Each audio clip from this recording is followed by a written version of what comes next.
Olá, eu sou Luiz Henrique Araújo, sou médico oncologista e pesquisador, e eu vou falar para vocês hoje sobre o resultado do estudo CodeBreak 100, a coorte de fase 2 que foi apresentada no Congresso Mundial de Pulmão, o World Conference of Lung Cancer 2020, que na verdade aconteceu de forma virtual agora em janeiro de 2021.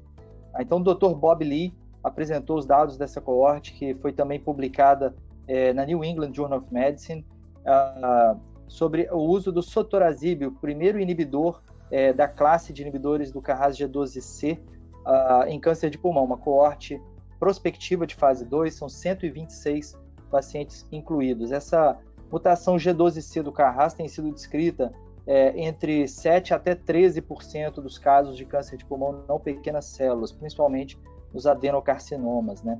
E nessa coorte nós tivemos pacientes politratados. Vocês vejam que são pacientes que 57% tinham feito 2 linhas ou mais de tratamento, 81% deles tinham já feito uso de platina e de imunoterapia, então uma coorte de segunda linha ou adiante, e além disso uma coorte de fumantes, é diferente das terapias-alvo tradicionalmente usadas em câncer de pulmão. Essa é uma coorte onde 93% dos pacientes eram tabagistas.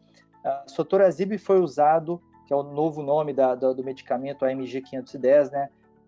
Foi usado na dose de 960 miligramas uma vez ao dia, foi a dose definida nos estudos de fase 1.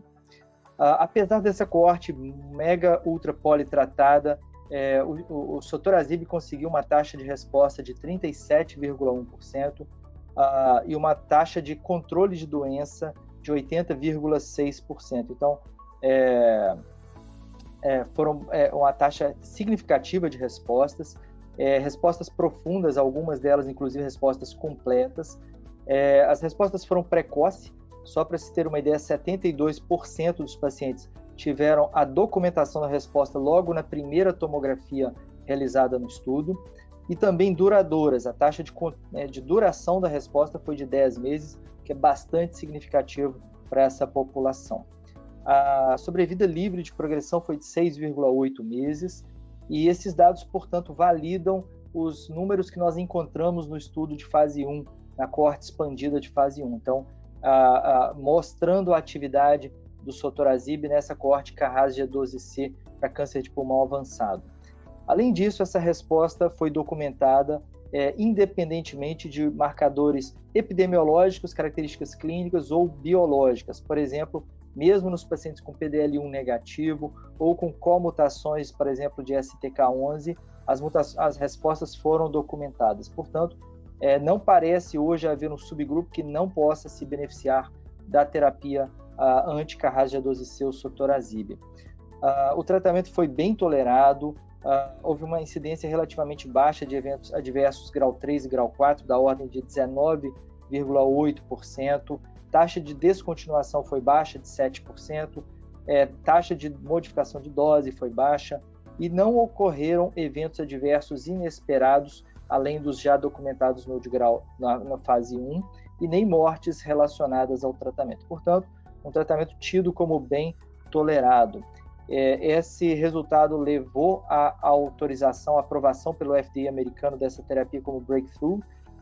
Portanto, ela passa a ser acompanhada muito de perto agora para uma aprovação regulatória final.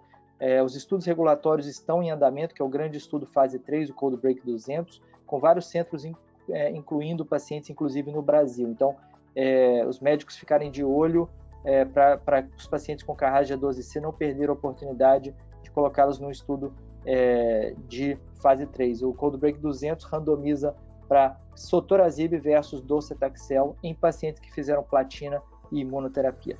Além de vários outros estudos avaliando a combinação do sotorazib, como eu disse, ele foi bem tolerado, portanto, existe janela para combinações, inclusive com imunoterapia, e todas essas combinações estão sendo avaliadas em outros estudos de agora em diante.